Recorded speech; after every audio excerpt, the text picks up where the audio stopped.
Kristína, 3 stiga tap fyrir KR heimavelli í Hellinum. Þetta hlýtur að hafa verið sárt. Þetta var það. Já. Hvað verðum við undir svona vel undir lungan úr leiknum en við komum tilbaka í lokin. Já. Hvað er að gerast hjá okkur þar? Bara spilum bestu vörn sem við höfum spilað bara síðan ég byrjaði að þjálfa þar í fyrri hálfleik. Já. Og það gerði okkur rosalega erfitt fyrir að vera einhverjum 11 stigum undir í hálfleik. Já.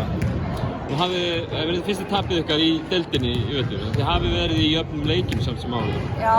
Kannski svona einhver gæti sagt, svona kannski komið að því að tapið. Þetta svona... Segi kannski ekki komið að því en þetta hefur svo sem alveg smá leigi í loftinu. Við erum búin að vera í smá mannhættu sem betur fyrir að ég með breiðan hóp sem að hefur leyst þetta vel. Við höfum unnið alla leikina okkar hingað til.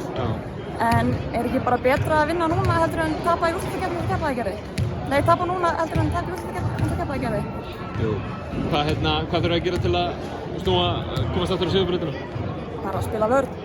Vörnin vinnur leiki og titla. Ef við getum haldið liðinu undir þeim stigum sem við getum skorað í leik, þá vinnum við leikina. Þetta er svo einfalt.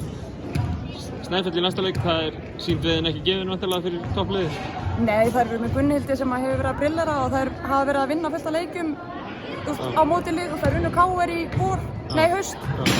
En svo töpuðu þær fyrir vestra, þannig að þetta virðist vera bara svona allir geta unnið alla. Viltu á vestri? Viltu á vestri. Frábært, takk.